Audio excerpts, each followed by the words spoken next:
کہ یہ خدا کا دین باقی رہے، ہم رہے نہ رہے اس سے کوئی فرق نہیں پڑتا۔ یہی امام کا پیغام ہے عزیزان محترم۔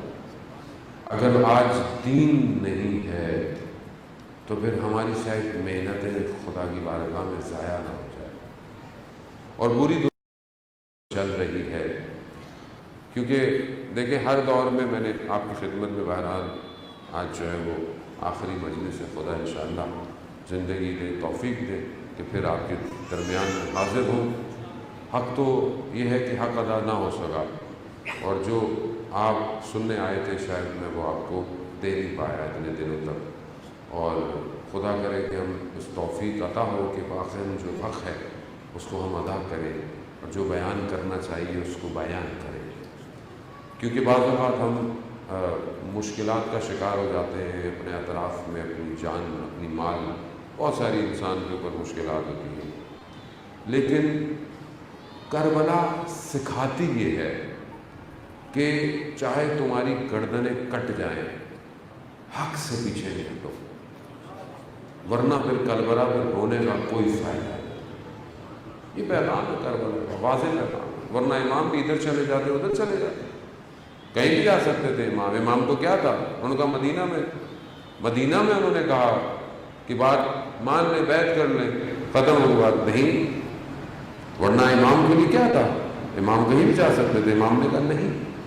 مسئلہ صرف ایک بیعت کا نہیں تھا، مسئلہ بہت بڑا تھا عزیزان محترم۔ اور یہی بہرحال میں چند دنوں میں آپ کی خدمت میں جو بیان کیا کہ ہم اس پورے سینیریو کو سمجھیں، ہم اس بڑے کینوس میں دیکھیں دنیا میں ہو کیا رہا۔ یہ تبھی سمجھ میں آئے گا جب کربلا واضح ہوگی کہ کربلا کیا تھی۔ کربلا صرف یہ مارکا نہیں ہے کہ امام جا رہے تھے کوفہ والوں کے پاس، امام کو روک دیا، امام کو شہید کر دیا، اور نہیں، کربلا یہ نہیں ہے عزیزان محترم۔ یہاں امام تک پہنچنے کے لیے انبیاء کی محنت ہے ساری، یعنی سارے انبیاء کا وارث ہے جو کربلا آیا ہے، سارے انبیاء کا وارث ہے۔ کیسے وارث ہے وہ میں اگر توفیق ہوئی تو بیان کروں گا۔ دوسری طرف کون آیا ہے، اس سسٹم کو سمجھے۔ جب تک یہ آپ کو سمجھ میں نہیں آئے گا، جب تک آپ اپنے زمانے کے امام کو نہیں سمجھ سکتے۔ سمجھنے کی کوشش کریں کہ ہم جس دور میں کھڑے ہوئے ہیں بہت سینسیٹیو دور ہے، بہت حساس ہے، یہاں آپ کی ذرا سی غلطی آپ کو اور مجھے امام سے دور کر سکتی ہے، اور امام کے ظہور میں تاخیر ہو سکتی ہے ہماری غلطی۔ امام منتظر ہے، امام بالکل ویسے ہی ہے جیسے امام کو کربلا والوں نے، کوفہ والوں نے بلایا، خط لکھ کے 18,000 کہیں 12,000 امام کو خط لکھے گئے کہ آئیے ہم آپ کی نصرت کریں گے، ہم آپ کی مدد کریں گے۔ ہم آج کیا کر رہے ہیں پوری دنیا میں؟ الجل الجل الجل، کیا ہے؟ خط تو ہیں، اور کیا ہے یہ؟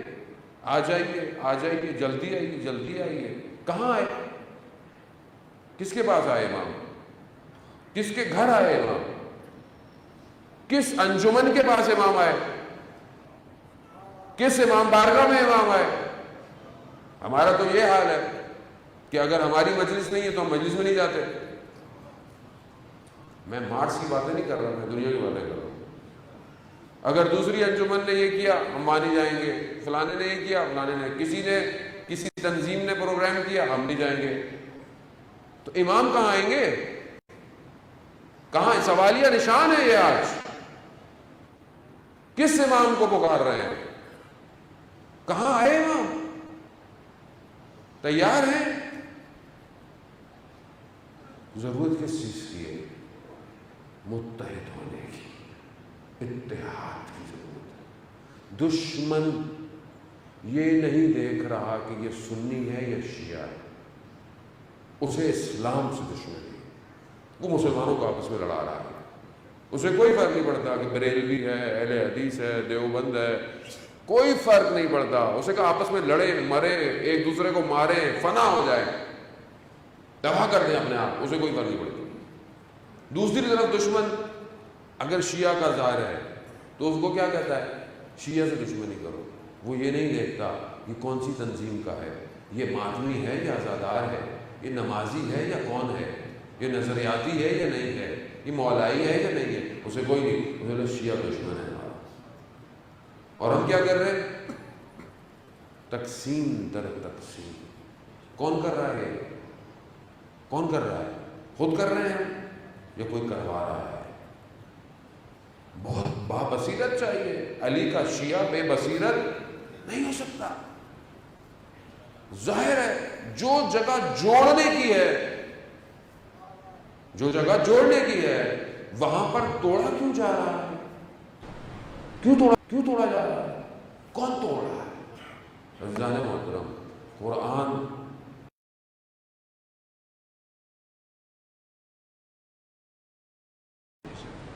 وہ سازشیں جو رسول کے زمانے میں ہوئی تھیں، جو ہوتی رہی، قرآن سورہ مجادلہ میں کیا کہتا ہے کہ بہرحال میں اس موضوع کو کافی آگے حد تک میں پہلے لے کر آیا ہوں کسی اور جگہ پر، لیکن بہرحال آپ کے اذان عالی میں منتقل کرنا ہے کہ اس سینیریو کو سمجھے دنیا میں ہو کیا رہا ہے۔ قرآن کہتا ہے کہ یہ آپس میں نجوہ کرتے ہیں۔ نجوہ کسے کہتے ہیں؟ سرگوشی کو۔ قرآن کہہ رہا ہے کہ یہ آپس میں سرگوشیاں کرتے ہیں، اور جب یہ آپ کے سامنے آتے ہیں تو آپ کی تعریفیں کرتے ہیں۔ یعنی کس کو؟ رسول سے کہا جا رہا ہے، رسول سے مخاطب ہے کہ یہ پیچھے سرگوشیاں کرتے ہیں اور آپ کے سامنے جب آتے ہیں نا تو آپ کی تعریفیں کرتے ہیں۔ اور خدا کہہ رہا ہے کہ یہ جو سرگوشیاں کرنے والے ہیں، یہ جو پلاننگیں کرنے والے ہیں، یہ جو سازشیں کرنے والے ہیں، یہ اگر 3 ہیں تو چوتھا میں ہے، اگر یہ 5 ہیں تو خدا کہہ رہا ہے چھٹا میں ہے۔ یعنی کیا؟ یعنی میں ان کی ساری سرگوشیوں سے واقف ہوں، ساری سرگوشیوں سے۔ اب یہ جتنی سرگوشیاں کرتے ہیں رسول کو بتا نہیں دیتے تھے یا رسول اللہ کو حدیث کیا ایک بھائی آ گئی، یہ وہاں پر آپ کے لیے پلاننگ کر کے بیٹھے ہوئے ہیں، تاریخ نام نہیں لیتی لوگوں کا۔ کیوں؟ کیونکہ رسول نے کہا جانے دو، جانے دو۔ عزیزان محترم، کون لوگ تھے؟ یہ قرآن کی آیتیں کب نازل ہوئی ہیں؟ یہ تبھی نازل ہوئی ہے نا کہ جو ہیں آس پاس ہے، کوئی تو ہے، یہ پیچھے سرگوشیاں کرتے ہیں۔ ان کا ہدف کیا ہے؟ ان کا مقصد کیا ہے؟ یہ گناہ کروانا چاہتے ہیں، یہ دشمنی کروانا چاہتے ہیں، یہ رسول کے مقابلے میں ایک اور نظام لانا چاہتے ہیں۔ میں تحمل سے میں زیادہ آپ کو مزاحم نہیں ہوں گا، ویسے آج بہت تاریخ دیر ہو گئی عزیزان محترم، بس میں چاہتا ہوں کہ بہرحال آپ کوئی نہ کوئی نتیجہ لے کے جو ہے وہ اٹھیں۔ یہ پلاننگ کر رہے ہیں، یہ چاہتے ہیں آپ کے مقابلے میں آئیں، فرد کو گناہ کروائیں، ایک شخص کو گناہ کروائیں، پھر دشمنی ایجاد کریں اور آپ رسول کے مقابلے میں معصیت کروائیں۔ یعنی کیا؟ یعنی جو رسول نے فرمایا ہے اس کے مقابلے میں آئے، جو رسول نے کہا ہے اس کو توڑے، جو حدود اللہ نے قائم کیے ہیں اپنے حدود قائم کریں۔ حدود کس کو کہتے ہیں؟ حد ہے، اس سے باہر نہیں نکلنا، اس سے باہر نہیں جانا، نہیں، ان حدودوں کو توڑو، اپنے حدود بناؤ۔ یہ سرگوشیاں کر رہے ہیں، نجوہ۔ ان کا نجوہ کیا ہے؟ قرآن کہہ رہا ہے ان کا نجوہ شیطان کا نجوہ ہے، شیطان ہے جو ان سے سرگوشیاں کروا رہا ہے۔ معاملہ بہت سنگین ہے، ہم لوگ بہت لائٹ لیتے ہیں دنیا میں جو ہو رہا ہے۔ شیطان نجوہ کرواتا ہے ان سے، اور اے ایمان لانے والوں آگاہ رہو، ان کا نجوہ تمہارے تک نہ پہنچ جائے گا، یہ ان کا نجوہ ہے جو تم تک پہنچا ہوا ہے۔ اللہم صلی علی محمد۔ عزیزان محترم، قرآن ہے، بہرحال قرآن زمانے میں محیط نہیں ہے کسی، آخری زمانے تک قرآن ہے، یعنی یہ نجوہ آج بھی ہو رہا ہے، یہ سرگوشیاں کوئی ابھی بھی کر رہا ہے۔ کیا کر رہا ہے؟ آپس میں لڑاؤ، دشمنی ایجاد کرو، جوانوں سے گناہ کرواؤ، یہ سب نجوا ہو رہا ہے۔ قرآن جب اس شیطان کے نجوے کی بات کرتا ہے تو قرآن دوسرے نجوے کی بھی بات کرتا ہے، یعنی رسول سے بھی نجوا کرو۔ لیکن کیونکہ فقہی احکام بھی ہے صورت میں، تو قرآن کہہ رہا ہے کہ اگر تم رسول سے نجوا کرنا چاہتے ہو نا، تو اس وقت لوگ کیا تھے، آتے تھے رسول سے کان میں بات کرتے تھے۔ اخلاقی طور پر اگر ایک محفل میں آپ بیٹھے ہوئے ہیں تو دو لوگ کان میں بات کریں تو بری بات سمجھی جاتی ہے۔ کیوں؟ کیونکہ پھر آپ کوئی نہ کوئی ایسی بات کر رہے ہیں جو اس کے خلاف ہے۔ اخلاقی احکام کہا رسول سے آگے کے کانوں میں بات کرتے تھے۔ قرآن کی آیت آ گئی، کیا آ گئی؟ کہ اگر تم رسول سے نجوا کرنا چاہتے ہو تو پھر صدقہ دو، پھر رسول سے نجوا کرو۔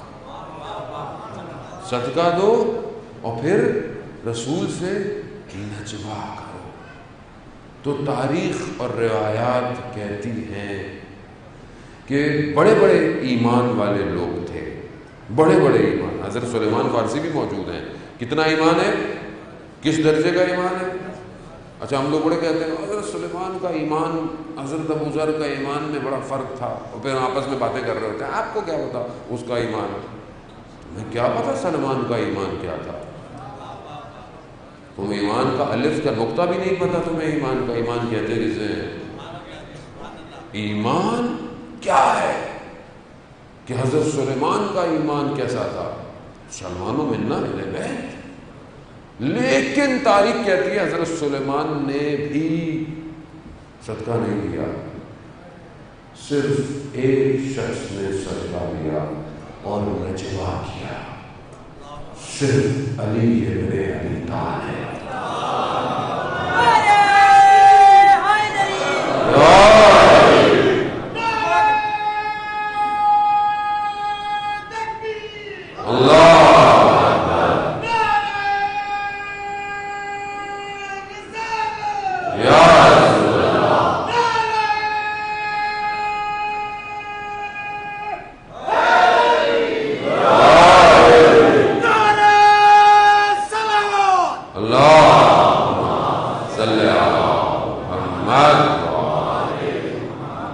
صرف ایک شخص نے نجوا کیا، صدقہ دیا، نجوا۔ اب یہ جو نجوا ہے، اب یہ نجوا رسول کا اور علی کا ہے۔ اب جو بھی رسول کے پاس تھا وہ علی کو دے دیا اور سب بتا دیا، سب بتا دیا۔ یہ بھی نجوا کر رہے تھے، یہ بھی نجوا کر رہے تھے، اور یہ نجوا کرتے رہے، اور یہ آج بھی نجوا کر رہے ہیں، یہ آج بھی گفتگو کر رہے ہیں۔ مگر قرآن قانون دے رہا ہے، قرآن نے قانون دیا کہ جب بھی تم رسول کے مخالف نجوا کرو گے تو میں تمہارے درمیان میں سنوں گا۔ اب یہ جو نجوا کر رہے ہیں، اب یہ نجوا خدا سن رہا ہے، یہ سمجھتے ہیں کہ ہم خدا کو پتہ نہیں ہے، خدا کی حکومت کے اندر ہے۔ شیطان جتنا بھی کچھ کر لے ہے تو خدا کی حکومت کے اندر کہاں جائے گا؟ باہر تو نہیں جا سکتا۔ اب خدا اس نجوے کو اپنے اس زمانے کے ولی کو بتا رہا ہے کہ یہ کیا نجوا کر رہے ہیں۔ اب اگر اس ولی کا کوئی نمائندہ کچھ کہہ دے،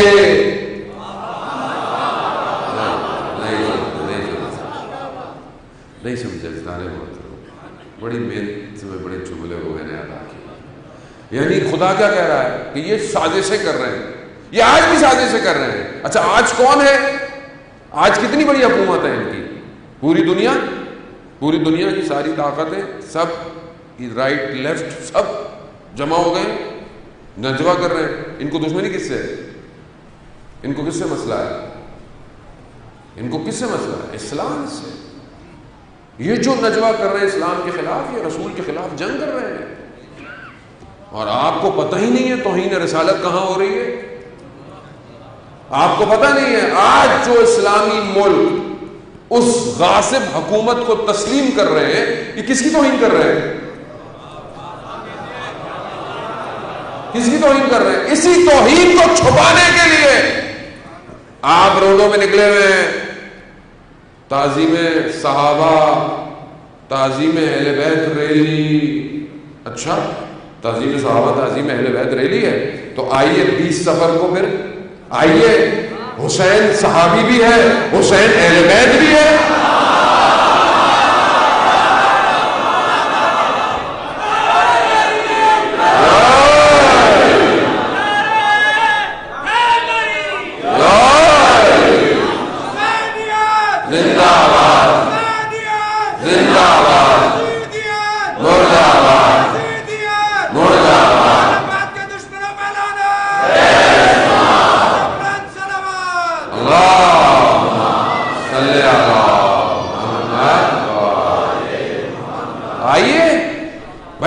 صحابہ، اس سے بڑا صحابی ہے کوئی کہ جب جو پشت پیغمبر پر بیٹھ جائے تو وہی نازل ہو جائے کہ جب تک حسین نہ ہٹے سجدے سر نہیں ہٹانا؟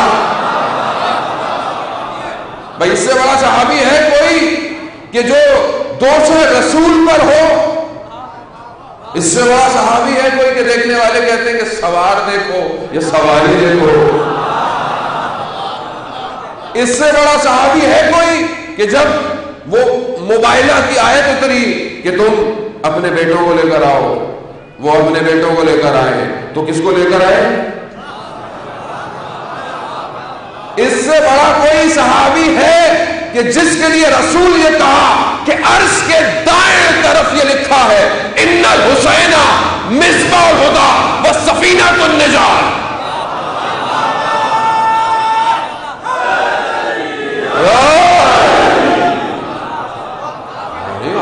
صحابی کی باتیں کرتے ہیں، ہمارے پاس ہے کیا رسول کے کہنے کے علاوہ؟ ہم کیوں حسین کو مانتے ہیں؟ کیوں رسول نے کہا حسین منی وانا من الحسین؟ ہے کوئی صحابی جس کے لیے رسول نے کہا ہو؟ تو اس سے بڑا تو صحابی کون نہیں ہے؟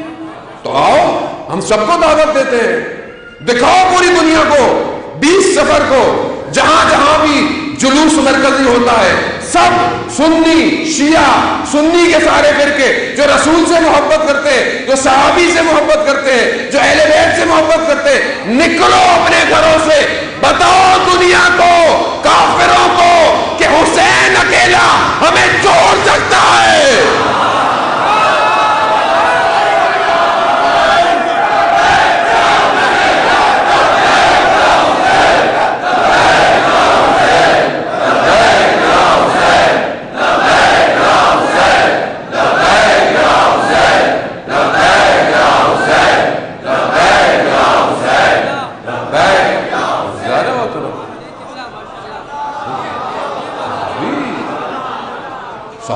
صحابی کرنا ہے تو آئیے، اس سے بڑا صحابی کوئی نہیں ہے.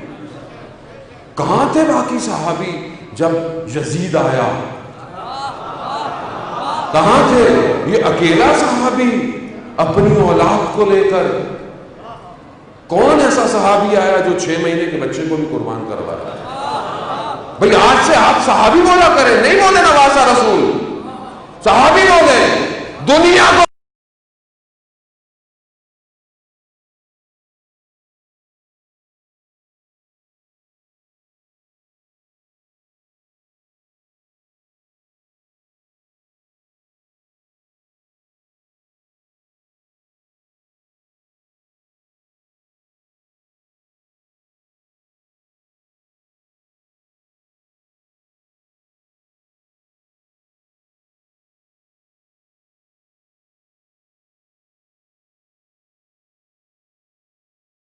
سارے سنی شیعہ بھائیوں، جذبات لوگوں اپنے دیکھیں، دشمن کی سازش کو پہچانیں.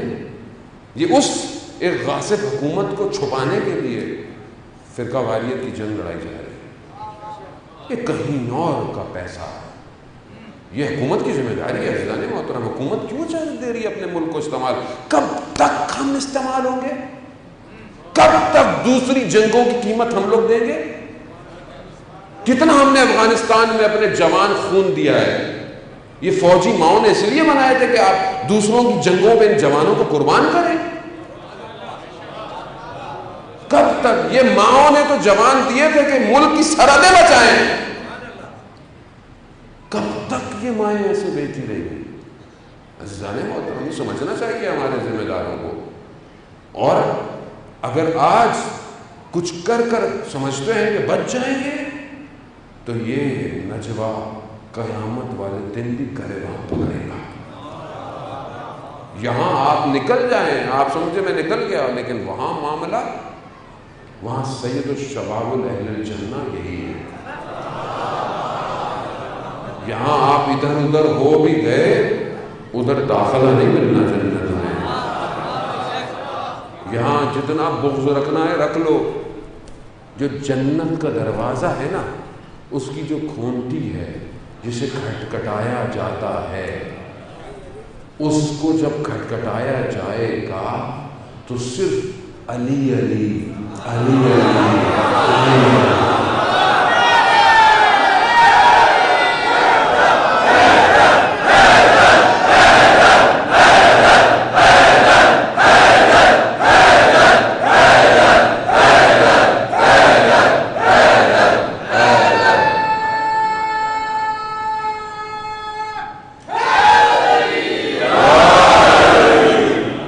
جانے محترم کہاں بھاگیں گے؟ اب یہ جو ہوا بھی ہے یہ خدا کا لطف ہے تاکہ دنیا کو پتہ چل جائے حق کہاں ہے. حق کہاں ہے؟ حق کب تک چھپائیں گے آپ؟ کب تک چھپاتے رہیں گے؟ وہ حق کے بدلے سولی چڑھا دیا، لوگوں نے میرا مرتبہ کتنا بڑھا دیا. تو حق تو ایسے ہی ہے، حق کو کہاں چھپائیں گے آپ؟ حق یہی ہے جانے محترم. اور یہی اسی حق کا آخری نمائندہ غیبت کے پردے میں اور کوئی نہیں ہے. سب میں نے آپ کو پہلے بھی عرض کیا، سارے مذہب اور فرقوں کا یہ عقیدہ ہے کہ آخری امام غیبت کے پردے میں. کچھ کے یہاں پیدا ہوگا، کچھ کے یہاں ہو چکا ہے ایک ہی. اس ایک کے مقابلے میں آنے کے لیے یہ سارا نجوا ہو رہا ہے. یہ سارا نجوا یہ کیوں یہاں پہ آ رہا ہے؟ اس کو کیا ہے؟ یہ غاصب حکومتیں کیوں آپ کے آس پاس آ رہی ہیں؟ کیوں؟ کیونکہ انہیں پتا ہے یہ آخری مکہ سے آئے گا. یہ مکہ سے آئے گا. تو اب یہ کیا سوچ رہے ہیں؟ یہ سوچ رہے ہیں کہ یہ بھی ہمارے قبضے میں آ جائے، یہ بھی ہمارے قبضے میں آ جائے، مدینہ بھی ہمارے پاس ہو، مکہ بھی جب ہمارے پاس ہوگا تو کہاں امام آئے گا؟ ہم کہاں آنے دیں گے؟ مگر یہ سب جانتے ہیں، انہوں نے ساری روایتیں پڑھی ہوئی ہیں، سب پڑھا ہوا ہے، لیکن عبرت نہیں لے رہے تاریخ سے کہ اس وقت بھی یزید لعین نے پورے گورنروں کو سب کو خریدا ہوا تھا.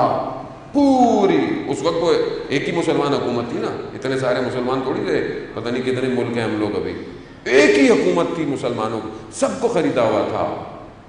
روکا ہزاروں کے لشکر سے، روکا اللہ کے نمائندے کو، مگر اس نے کربلا میں آ کے یہ بتا دیا کہ تم سمجھتے ہو کہ تم ہمیں بلا رہے ہو کربلا، ہم نے تمہیں کربلا بلایا.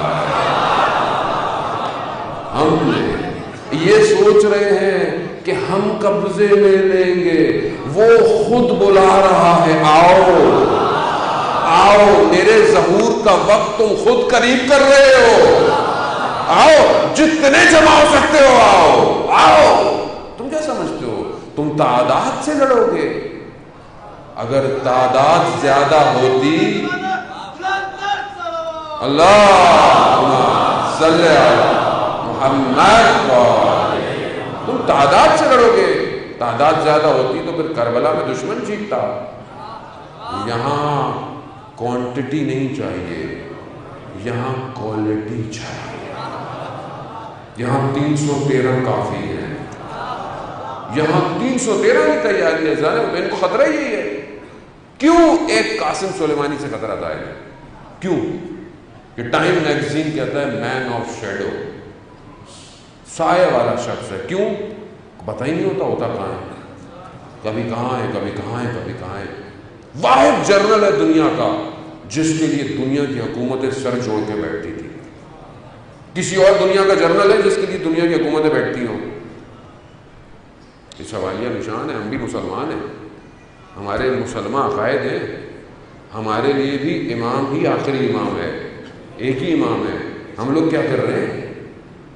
سوالیہ نشان ہے. یہاں پہ تو آپ جو بھی کر لیں, جتنا کر لیں, ادھر بہت پکڑ ہے. وہاں بولے کہ ہم نے بھی اسلامی حکومت دی تھی تمہیں, ہم نے بھی تمہیں یہ سارے عہدے دیے تھے, تم نے کیا کیا ہماری آخری کے لیے؟ کیا صرف ایک ہی گروہ ہے جو آخری کے لیے کام کرے گا؟ اور اس کے مقابلے میں جو آئے گا, یہ یاد رکھیے گا, ہر کے با ولایت افتاد در افتاد. جو ولایت کے مقابلے میں آئے گا وہ گر جائے گا. یہ جو آپ سمجھ رہے ہیں نا کہ نجوہ, یہ نجوہ کیوں ہے؟ یہ جمع ہو رہے ہیں, سب جمع ہو رہے ہیں. یہی جمع ہوئے سارے. انہوں نے جمع کیا پوری دنیا کے گنڈوں بدماشوں کو داعش کے اندر, IS کے اندر. کیا کیا؟ ایک ہی کافی تھا, ایک ہی کافی تھا. اتنا مارا کہ صاف کر دیا. اور جب وہ زندہ تھا تو ان کے لیے خطرہ تھا, اور یہ سمجھے کہ ہم اس کو مار دیں گے تو یہ ختم ہو جائے گا. تو اس کی بیٹی کہتی ہے کہ شہید قاسم سلیمانی زندہ قاسم سلیمانی سے زیادہ خطرناک ہو گیا. کیوں خطرناک؟ قوم کی حیات ہے, وہ قوم کی حیات ہے. یہ قوم بس خدا کا ہے, یہ قوم بس خدا کا ہے. عزیزان محترم, کیوں؟ کیونکہ جب انسان زندہ ہوتا ہے تو بدن میں روح ہوتی ہے, اور جب شہید ہو جاتا ہے تو یہ روح عالم پہ محیط ہو جاتی ہے. کس کس کو مارو گے؟ تو ایک کو مارو گے. یہاں لائن لگی ہوئی ہے. یہی نجوہ کر رہے ہیں. یہ پوری دنیا کا میڈیا کہ جو چند کمپنیوں کے ہاتھ میں ہے, اور یہ ساری سازشیں, ٹی وی چینلز, خبروں کے چینل, انٹرٹینمنٹ, یہ سوشل میڈیا, یہ فیس بک, انسٹاگرام, یوٹیوب, سب ان کا نجوہ ہے, ان کا نجوہ ہے. یہ نجوہ کر رہے ہیں, اور ہمیں بہت ویجیلنٹ رہنا ہے. مومنین اس نجوے کا شکار نہ ہو, اس پروپیگنڈے کا شکار نہ ہو. یہ آپ کو بھڑکائے گا. اس سے آج ہمارے بہت سارے کچھ دوست احباب, نادانی کہوں گا میں تو, کہ دوسرے ملکوں میں بیٹھے ہوئے جو ہے وہ لان کر رہے ہیں. یہ نہیں پتا کہ اس ملک میں کوئی مومن مارا جائے قصوروار کون ہے. آپ کا نجوہ وہ کر رہا ہے, یہ اس کا پلیٹ فارم ہے. آپ نے اگر اس کو الہی استعمال نہیں کیا, آپ ضائع ہو جائے گا. دشمن نجوہ کر رہا ہے. دشمن کو آپ کو سمجھنے کی ضرورت ہے. آج ہتھیار کیا ہے؟ سوشل میڈیا ہتھیار ہے آج. اگر آپ نے استعمال نہیں کیا تو آپ وکٹم ہو جائیں گے. اور وہ نجوہ کر رہا ہے, سازشیں کر رہا ہے. سارا سب کچھ اسی کا ڈیزائن ہے. یہی تو ہے نا. اب فتنہ کیسے ہوتا ہے؟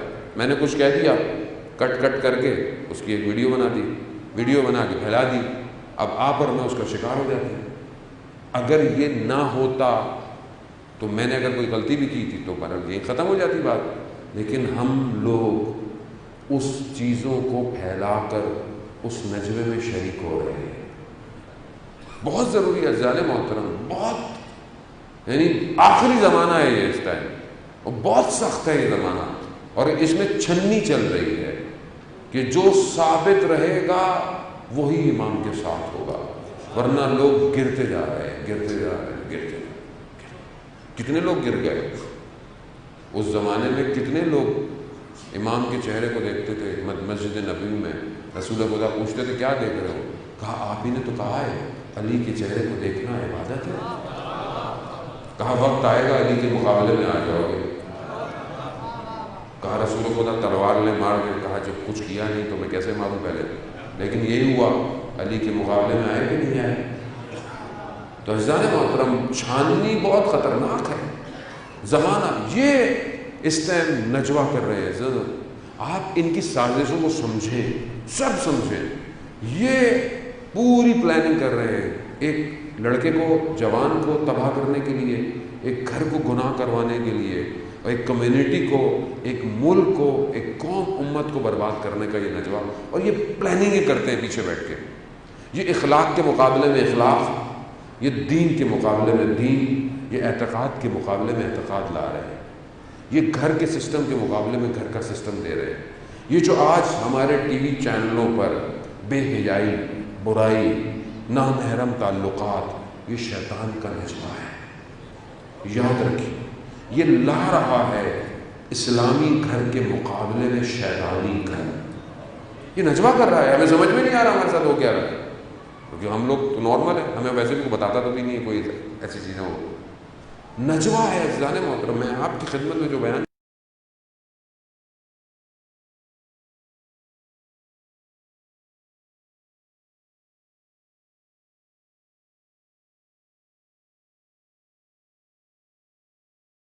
قرآن میں کہتا ہے کہ تم اپنے پلاننگ کر لو اور ہم بھی اپنی پلاننگ کریں گے. اور یہی وجہ ہے کہ آج اگر ان کو خوف ہے تو صرف ان شخصیتوں سے کہ جو ان کی ساری باتوں کو دنیا کو بتا دے دیں. کیوں ہمارے مہاراج کرام کو برا بلا کہنے کے لیے پلاننگ کی گئی؟ کس نے کیا؟ کتنا پلان کیا انہوں نے؟ کتنے سالوں میں اس کام کو کیا؟ یہ انقلاب کے بعد اس نتیجے میں پہنچے.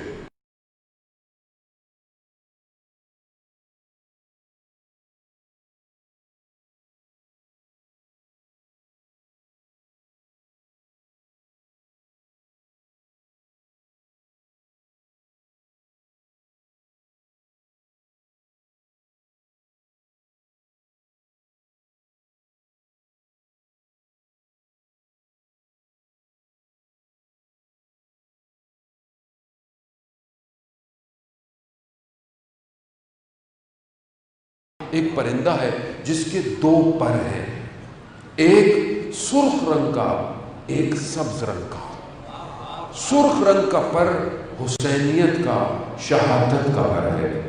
کہا جتنا ان کو مارو یہ اور پرواز پکڑتے ہیں. کہا دوسرا پر سبز رنگ کا، یعنی امید کا، انتظار کا، یہ کسی ایک کا انتظار کر رہے ہیں. کہا اب یہ دو پر ایسے ہیں کہ جو ان کو روک نہیں سکتا، یہ اتنی تیزی سے پرواز کر رہے ہیں. کہا کہ اگر ان کو روکنا ہے تو ان کے دو پروں کو خراب کرنا پڑے گا. کیسے؟ کہا ان کی حسینیت کو، ان کی عزاداری کو خراب کرو، یہ ان کی رفتار کو روکے گا. کہا ان کی امید، جو فلسفہ انتظار ہے، اس کے معنی تبدیل کرو. یعنی کیا؟ یعنی ہم نے کچھ نہیں کرنا، امام خود آئیں گے. ہمیں کچھ نہیں کرنا، امام آئیں گے. فلسفہ انتظار تبدیل کرو. انہوں نے محنت کی، کئی سال لگائے. کیا کیا؟ آج اس کا نتیجہ ہمارے سامنے. ان کی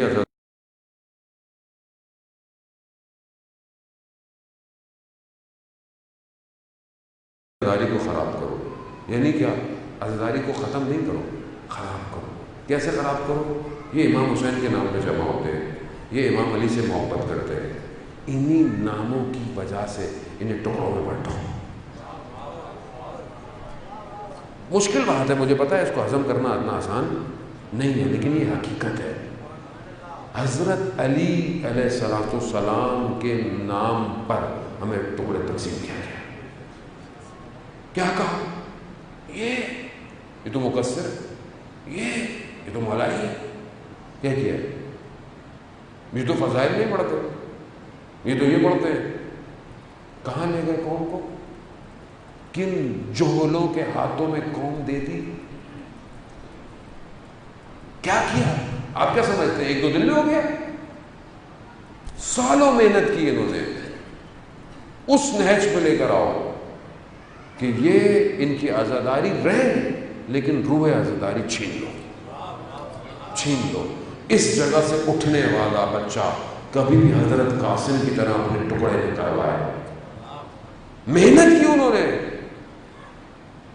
لیکن اس نے کہا کہ اس پروں کو جتنا بھی کاٹو کچھ کرو، اس پرندے نے ایک ذرا پہنی ہوئی ہے کہ جب بھی اس کے پروں میں نقصان ہوتا ہے تو وہ ذرا پرندوں کو دوبارہ طاقت دیتی ہے.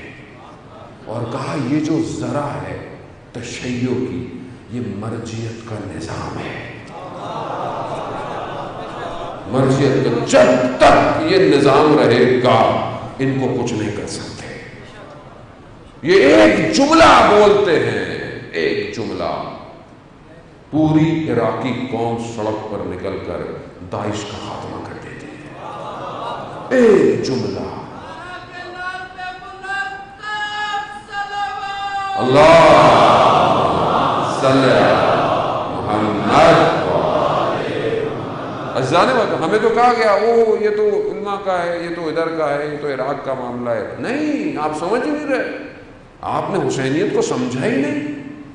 امام حسین علیہ السلام نظام لے کر آئے تھے کربلا، اور یزید کو آشکار کیا تھا یہ نظام ہے. آج پوری دنیا مل کر اسی حسینیت کے نظام کے مقابلے میں آئی ہے. انہیں کسی اور مسلک سے کوئی مسئلہ نہیں ہے، یاد رکھیے گا. کیوں؟ کیونکہ انہیں پتا ہے کہ جہاں پر ولایت ہوتی ہے وہی آتا ہے یزیدیت کے مقابلے میں، وہی آتا ہے. کون آیا پورے تاریخ کے اندر؟ 50 سال ہوئے تھے رسول خدا کو گئے ہوئے، 50 سال، اور شیطان نے ایسا حلیہ اختیار کیا کہ مسند پیغمبر بنا کے بیٹھ گئے. کون سو رہی ہے؟ کون سو رہی ہے؟ اب کون آتا؟ کون آئے گا؟ وہی آئے گا نا جو حضرت آدم کا وارث ہے، جو نوح کا وارث ہے، جو موسیٰ کا وارث ہے، جو عیسیٰ کا وارث ہے. وہی کربلا آیا، اس نے بے نقاب کیا. آج کون آئے گا اس پورے نظام کے مقابلے میں جو دنیا اکٹھی ہو رہی ہے؟ کون آئے گا؟ مجھے آپ بتائیں. اللہ کا ولی آئے گا؟ یوسف زہرا آئے گا؟ حسین کا فرزند آئے گا؟ دعائے ندوہ میں کیا پڑھتے ہیں؟ اینا بدم مقتول کربلا. کہاں ہے جو کربلا کا بدلہ لے گا؟ کہاں ہے وہ جو طہا کا بیٹا، یاسین کا بیٹا؟ کہاں ہے وہ جو نبا عظیم کا بیٹا؟ کہاں ہے وہ جو فتنوں کو اکھاڑ پھینکے گا؟ کہاں ہے وہ جو مومنین کو عزت اور دشمنوں کو ذلت دے گا؟ کہاں ہے وہ جو زمین اور آسمان کے متصل ہونے کا سبب ہے؟ کہاں ہے؟ کہاں ہے؟ دعائے ندوہ کیوں پڑھتے ہیں لوگ؟ تو وہ کون ہے؟ وہ کہاں آئے گا؟ کس کے پاس آئے گا؟ کون اس کے لیے تیار ہے؟ اور کون اس کے مقابلے میں سازش کر رہا ہے؟ یہ پورے اسلام کو دعوت ہے. عزیزان محترم، امام زمانہ کسی فرقے کے تھوڑی ہیں. مسیح کرسچن تیار ہیں. کرسچنوں کو پتا ہے کہ حضرت عیسیٰ نے آنا ہے، اور جب حضرت عیسیٰ آئیں گے تو یہ سارے کرسچن حضرت عیسیٰ کو ماننے شروع کر دیں گے، اور حضرت عیسیٰ اپنے آپ کو امام کے ہاتھ میں بیعت کر لیں گے. یہ سارے مسیح امام کے پیچھے کھڑے ہوں گے. آپ سمجھ نہیں رہے کہانی کتنی بڑی ہے. آپ سمجھتے ہیں مسجد کا مسئلہ ہے، تقلید کا مسئلہ ہے، خمس کا مسئلہ ہے. آپ کو سمجھ ہی نہیں آیا آج تک. مسئلہ انسانیت کی بقا کا ہے، ظلم کے مقابلے میں کھڑے ہونے کا مسئلہ ہے. اگر دم ہے، اگر اپنے اندر جان رکھتے ہو تو آؤ مقابلے میں آؤ. یہ امام حسین نے مکہ چھوڑتے وقت پہلی شرط یہی لگائی تھی کہ اگر اپنے خون کا بذل دے سکتے ہو، اپنے خون کی قربانی دے سکتے ہو، پہلی شرط ہے امام حسین کی مکہ چھوڑتے ہو، آؤ میرے ساتھ آؤ. دے سکتے ہو، یہاں جان جائے گی، یہاں گردن کاٹی جائے گی. وہ شہید جو 28 سال کا محسن حجاجی، جو ایک ٹاؤن کا رہنے والا، جب اسے کوئی کام دیا جاتا تھا امام بارگاہ میں مجلسوں میں تو کہتا تھا مجھے سب سے مشکل کام دو. کہا کیا؟ سب سے مشکل کام نیاز کو تقسیم کرنا ہوتا تھا. وہ سارا مشکل کام کرتا تھا، اور جب اسے کہتے تھے کہ بڑی مہربانی، بڑی شکریہ، تو کہتا تھا کہ اس میں شکریہ کی کوئی بات نہیں. اگر امام حسین کے لیے کوئی کام کرنا ہے تو اپنی گردن دینی ہے، اور اس نے گردن دی. اس ماڈرن دور میں اس 28 سالہ جوان نے بی بی زینب سلام اللہ علیہ کے روزے کو بچاتے ہوئے اپنی گردن کٹوائی اور کہا اپنے بیٹے کو کہ بیٹا بڑا پرآشوب دور ہے، اگر کچھ کرنا تو اپنے آپ کو اس قابل بنانا کہ خدا تمہارا خریدار بن جائے۔ کیوں؟ کیونکہ وہ جوان جانتا ہے کہ میں جس امام کے لیے کام کر رہا ہوں وہ مجھے دیکھ رہا ہے، دیکھ رہا ہے۔ جوان آپ امام دیکھ رہے ہیں، امام کی طرف متوجہ ہوں، اس کو پہچانے، عالمی سازشوں کو پہچانے، غفلت میں نہ رہے، دھوکے میں نہ آئے، متحد ہوں، سنی شیعہ اتحاد قائم کریں، مومنین اتحاد قائم کریں۔ پتہ نہیں کیوں ہم آپس میں اختلاف کرتے ہیں، مجھے تو سمجھ میں نہیں آتا۔ مشترک ولایت علی ابن ابی طالب ہے، ہو سکتا ہے کسی کو زیادہ سمجھ میں آتی ہو، کسی کو کم سمجھ میں آتی ہو، اس سے کیا فرق پڑتا ہے؟ بھائی اگر آپ کو زیادہ آتی ہے تو تھوڑے والے کو قبول کر لو، اگر آپ زیادہ ماتم کرتے ہو تو تھوڑے والے کو بھی قبول کر لو۔ بھائی مولا نے قبول کرنا ہے، آپ نے تھوڑی قبول کرنا ہے۔ اور جو نمازیں پڑھتا ہے وہ بھی اپنا ہلکا ہاتھ رکھا کرے، اگر وہ نمازیں پڑھتا ہے کسی پہ احسان تو نہیں کر رہا، جب خدا توفیق دے رہا ہے تو دوسرے کے لیے بھی دعا کریں، اس کو بھی توفیق و نماز پڑھنے کی، اس میں کیا مسئلہ ہے؟ آپس میں جڑے عزیزان محترم، بہت ہو گیا، بہت مومنین کے درمیان میں بھی اختلاف ڈل گیا۔ جو بھی اختلافی بات کرے یاد رکھے، ہو سکتا ہے آپ کو اچھا نہیں لگتے ہوں مراجع، ہو سکتا ہے آپ کو بہت برے لگتے ہوں، کسی نے آپ کے کان بھرے ہوئے ہوں، سازشیں کی ہوں، لیکن یاد رکھیں جو بھی آج مراجع اکرام کے خلاف بات کرے سمجھ لے وہ دشمن کے پیرول پر ہے، سمجھ لے۔ کیوں؟ کیونکہ وہ جانتا ہی نہیں کہ دنیا میں ہو کیا رہا ہے، وہ بیچارہ نادانستی میں کر رہا ہے، اس کو پتہ نہیں ہے کیا، اور وہ سمجھ رہا ہے میرے گاؤں میں ہی بس شیعت ہے اور کہیں نہیں شیعت، وہ سمجھتا ہے بس میرے شہر میں ہوتی ہے حسینیت، پوری دنیا میں تو کچھ ہوتا ہی نہیں ہے۔ عزیزان محترم، وقت کا امام دنیا کا، کائنات کا امام ہے، اور پوری کائنات کو جو ہے وہ روٹیٹ کر رہا ہے۔ سر عالم میں، میرا 8واں امام کہتا ہے پورے عالم کا جو نور ہوتا ہے وہ امام ہوتا ہے، پورے عالم کا نور، اور ہر عالم میں امام ہر وقت حاضر ہوتا ہے۔ جیسے ہمیں فیض مل رہا ہے نا امام سے، چاہے کوئی مانے یا نہ مانے، اسی طرح ملائکہ بھی امام سے فیض لے رہے ہیں، امام ہر عالم میں ہے۔ امام کو سمجھے، امام حسین علیہ السلام نے یہی تو بتایا کہ جب امام آ جاتا ہے تو پھر سب قربان ہو جاتا ہے۔ روحی لقل فدا، اللہم صلی علی محمد۔ امام کو سمجھے جوانوں، آپ کی طرف امام کی نگاہیں ہیں، امام آپ کو دیکھ رہے ہیں، امام آپ کی تنہائی کو دیکھ رہے ہیں۔ ہم کتنا امام سے گفتگو کرتے ہیں۔ ایک آیت اللہ بروجردی جو کہ بہت بڑے مراجع تھے اپنے زمانے کے، ان کے زمانے میں ایک اور شخص بھی تھا، عالم تھا، آیت اللہ بروجردی، اس کے گھر مجلس سننے جاتے تھے، اس کی مجلس سنتے تھے۔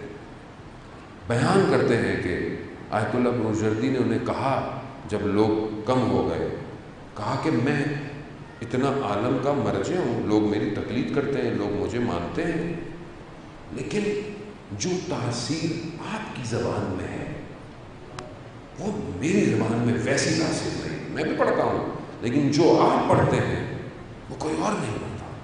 کہا ماجرا کیا ہے؟ تو وہ کہتے ہیں کہ میں جب نجف میں تھا تو سامرا زیارت پہ گیا، سامرا زیارت پہ گیا، 10ویں امام کی اور 11ویں امام کی۔ جب میں زیارت پہ گیا تو آپ جانتے ہیں وہاں سب اہل سنت رہتے تھے، اب خالی ہو گیا ظاہر ہے، پہلے اہل سنت ہی رہتے تھے سارے، اور خدام بھی اہل سنت تھے حرم کے۔ تو کہا میں نے اس کو، خدام کو تھوڑے سے ہدیہ دیا، کہا کہ رات کو جب دروازہ بند کرو تو مجھے اندر رہنے دینا، صبح کھول دینا۔ اس نے ایسے کیا، بند کر دیا۔ رات ہو گئی، رات میں عبادت کرتا رہا۔ وہ کہتا ہے کہ عربوں کے کچھ قانون ہیں، عربوں کے کچھ قانون ہیں۔ ایک تو یہ کہ اگر کوئی ان کے گھر آ جائے اور گھر آ کر وہ کچھ بھی مانگے تو عرب اس کو خالی ہاتھ جانے نہیں دیتا۔ کہا دوسرا عربوں کا قانون یہ ہے کہ اگر انہیں ان کے والد کا واسطہ دے دے نا کوئی تو یہ اس کی حاجت کو پورا کرتے. کہا رات جب ہوئی نا تو میں زری کے سامنے بیٹھ گیا اور یہ وہ واحد زری ہے، حرم ہے کہ جو گھر ہے امام زمانہ کا. یہ وہ گھر ہے مطلب باقی جگہ بھی حرم بنے ہوئے ہیں لیکن یہ جو گھر ہے نا جہاں زریاں ہیں یہ امام کا گھر ہے. کیوں؟ کیونکہ اسی کے سرداب سے امام زمانہ غیبت سے گئے. یہ امام زمانہ کا گھر ہے. یعنی پوری دنیا میں ہوتا ہے امام ہر جگہ رہتے ہو کہیں رہتے ہو لیکن یہ وہ جگہ ہے جو امام کا اپنا گھر ہے. ہم سمجھے نہیں آج تک وہاں جاتے ہوئے. یہ امام کا اپنا گھر. اب وہ کہتے ہیں کہ میں امام کے گھر میں بیٹھا ہوا، میں نے رات کو یہی کہا مولا آپ کے گھر آیا، عربوں کا قانون ہے، آپ بھی عرب ہیں کہ آپ سائل کو خالی ہاتھ جانے نہیں دیتے. کہا دوسری آپ کے والد کا مرکز مبارک میرے سامنے ہے، یعنی 11ویں امام کی زری میرے سامنے ہے، آپ کو آپ کے والد کا واسطہ اپنی زیارت کروا دیں. اللہ. کہا یہ میں نے کہا رات گزری، دروازہ بند ہے، دیکھا نور دروازے سے داخل ہوا، نور مجسم ہوا، امام حاضر ہو گئے. امام نے میری طرف دیکھا، کہا بولو کیا حاجت ہے؟ میں نے کہا مولا کوئی حاجت نہیں، آپ کی سلامتی چاہتا. امام نے پھر پوچھا، کہا بتاؤ کیا حاجت ہے، ہم تمہاری ہر حاجت پوری کریں. کہا مولا نہیں، مولا بس آپ کی سلامتی چاہتا. امام نے تیسری دفعہ پوچھا، پھر اس نے دیکھا، مولا آپ کی سلامتی چاہتا. امام نے اسی طرف دیکھا، کہا تمہیں تو مانگنا بھی نہیں آتا، جاؤ جاؤ ہم نے تمہیں علم دیا. کہا یہ امام کا دیا ہوا علم ہے جو زبان میں تاثیر پیدا کرتا ہے. اللہ. ہاں عزیزان محترم، علماء بیان کرتے ہیں کہ کچھ مسائل ایسے ہیں کہ جس پر امام زمانہ تشریف لاتے ہیں، ان میں سے سب سے بڑا مصیبت غازی عباس.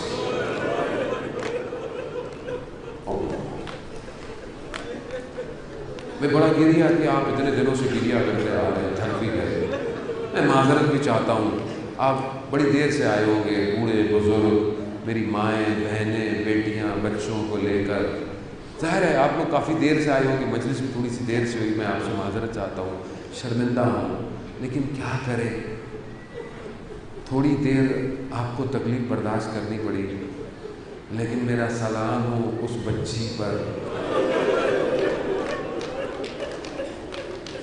جس کی تکلیفیں عاشورہ کے دن شروع ہوئی اور انہیں تکلیفوں کو لے کر وہ آج شام پہنچ چکی ہے.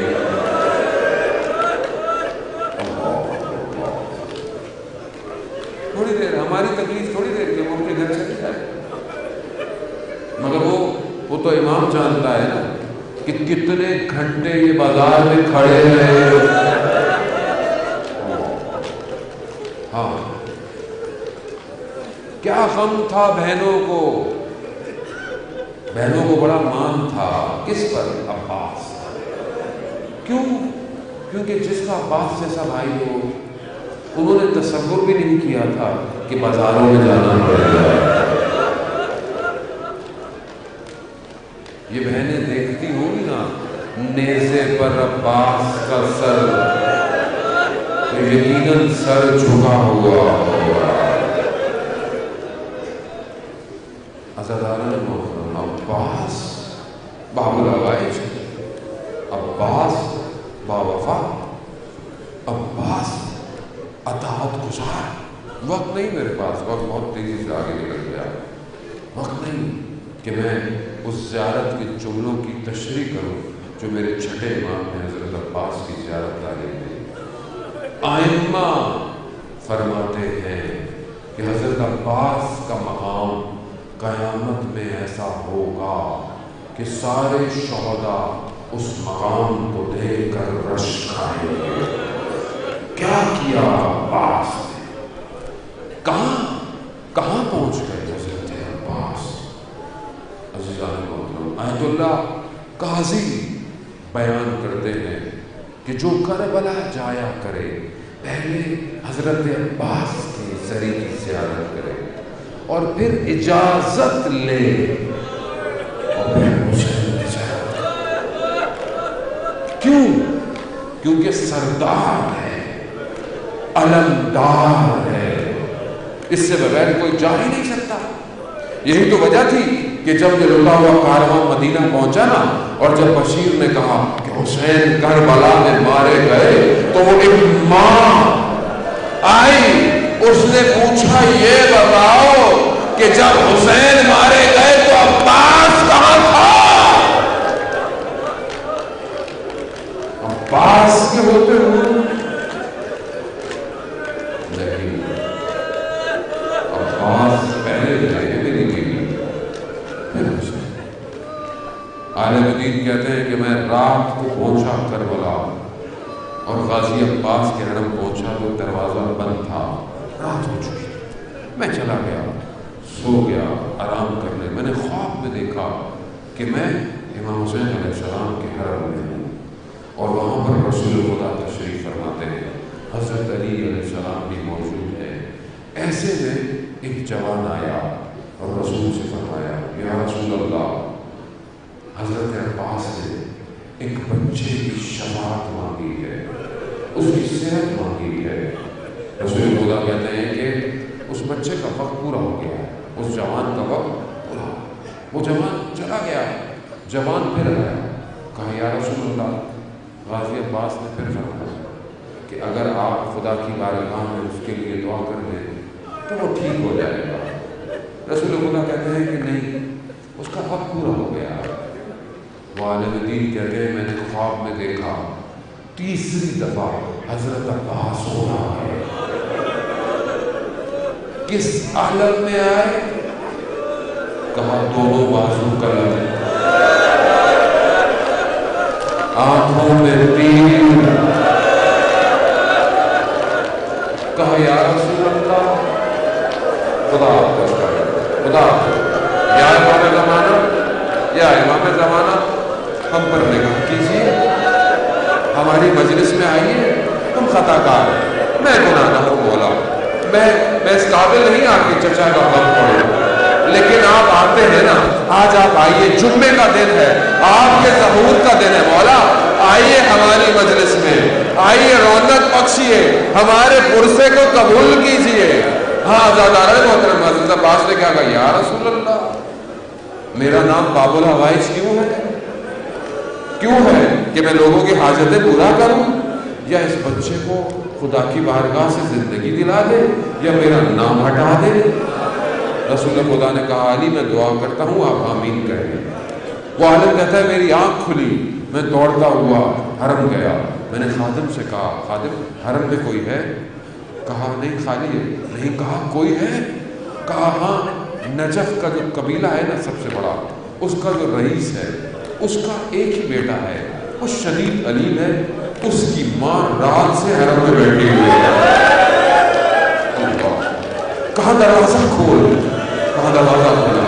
میں گیا, میں نے کہا یا اے بی بی جا, اٹھ جا, عباس نے تیرا بیٹا تجھے دے دیا. یہ باب الحوائج ہے, یہ حاجتوں کا دروازہ ہے. ہاں زیادہ روز عاشورہ کچھ حاجتیں عباس کی خدمت میں آئی. جنگ کی اجازت تو نہیں ملی عباس. زہیر ابن کین روز عاشورہ, حضرت عباس جب باقی جنگ کرتے تھے نا تو حضرت عباس دشمن کے لشکر کو دور کرتے تھے. ایسے میں زہیر ابن کین عباس کے پاس پہنچے, کہا عباس ایک بات کہوں. کہا یہ وقت نہیں ہے بات کا. کہا نہیں, آپ کے بابا کی بات یاد آ گئی. حضرت عباس رک گئے، کہا بابا کا نام لیا ہے تو بولو۔ کہا آپ جانتے ہیں آپ کے بابا نے آپ کو کیوں مانگا تھا؟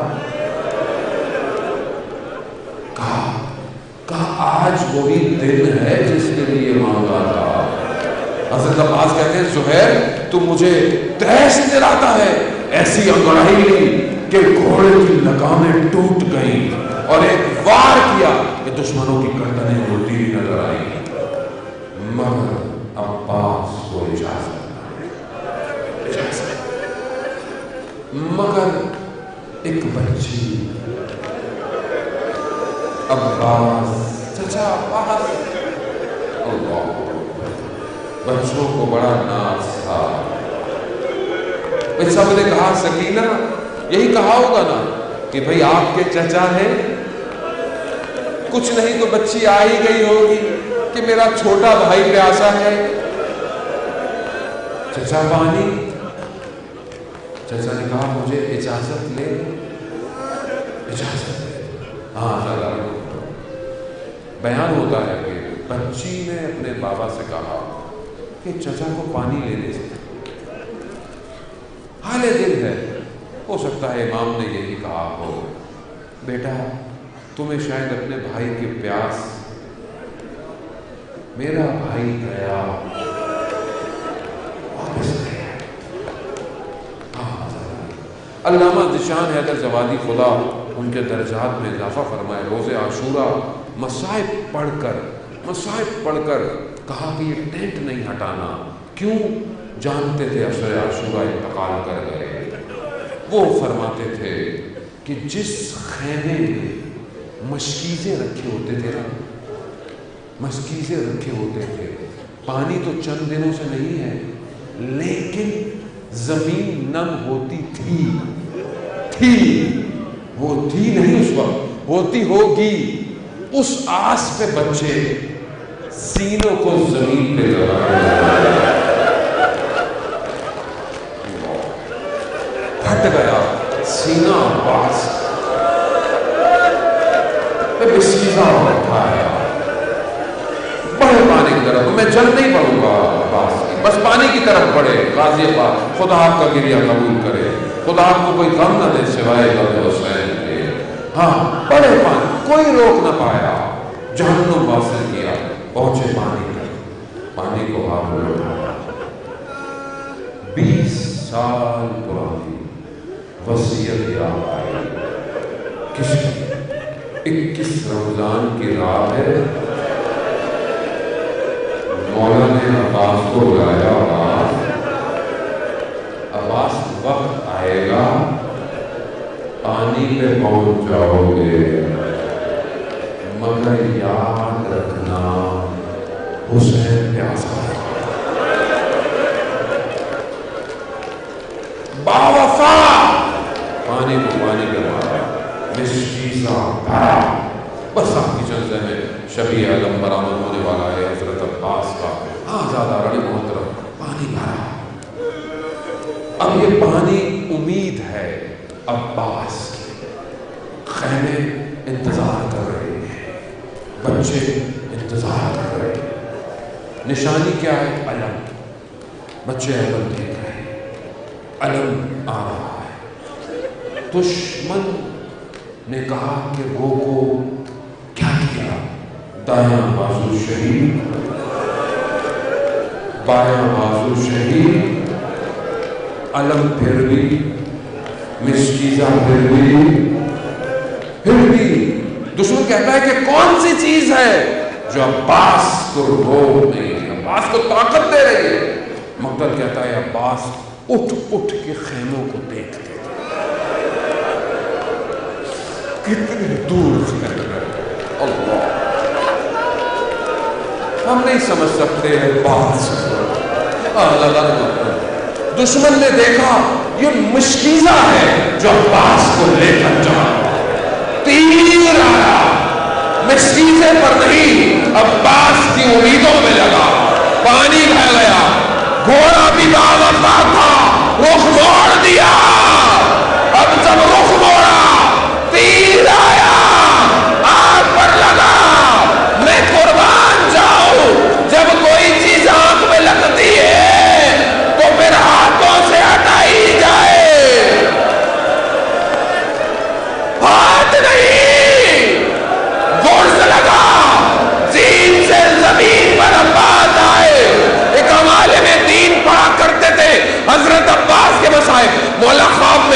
کہا تم ہمارے مسائل نہیں پڑھتے؟ کہا مولا ہم کے مسائل پڑھتا ہوں۔ کہا نہیں تم صحیح نہیں پڑھتے۔ کہا مولا کیا پڑھوں؟ کہا تم یہ نہیں بتاتے کہ ہم زین سے زمین پہ آئے کیسے؟ ہاتھ نہیں ہے۔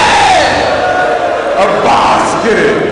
میرا چوتھا امام کہتا ہے میں نے دیکھا کہ میرے بابا حسین نے کمر پکڑی، انکسارا ظہری، میری کمر ٹوٹ گئی۔ آزاداران محترم یہ سننا تھا۔ اب میرا مولا حضرت عباس کے بدن میں، مگر کیسے آیا کہ جب پہلے کسی جنازے پر آتے تھے نا تو سیدھے پہنچتے تھے، خیموں پہ نگاہ نہیں کرتے تھے۔ کیوں؟ عباس تھے۔ اب ایک نگاہ خیموں پر، ایک نگاہ حضرت عباس پر پہنچا میرا مولا۔ بس آخری مزاج دلے میرے مولا نے سر کو زانوں پہ رکھا، خون کو صاف کیا، آپس میں گفتگو ہوئی۔ بھئی اطاعت گزار ہے نا، اطاعت گزار ہے، درخواست کر سکتا ہے۔ کہا کہتے ہیں کہ درخواست کی، کیا درخواست کی؟ کہا مولا میرے بدن کو خیمے مت لے گئے۔ علماء کہتے ہیں کیوں کہا عباس نے؟ بھئی یہ واحد بدن ہے نا، بھئی حضرت حر کا بدن تو قبیلے والے لے گئے تھے، باقی سب گنجے شہداء میں، یہ واحد بدن ہے فاصلے پر۔ کیوں؟ کیونکہ عباس باوفا بغیر پانی کے بدن بھی نہیں جانا چاہتا۔ علامہ کہتے ہیں نہیں اور وجہ تھی۔ کہا مولا کو جانتا ہے عباس، اپنے آقا کا غلام ہے عباس، اطاعت گزار ہے عباس، مطیع ہے، جانتا ہے میرا مولا صبح سے لاشوں کو اٹھا کر بھوکا پیاسا تھک چکا ہے، میرے بدن کو کیسے اٹھائے گا؟ کہا مولا یہی رہنے دے، علم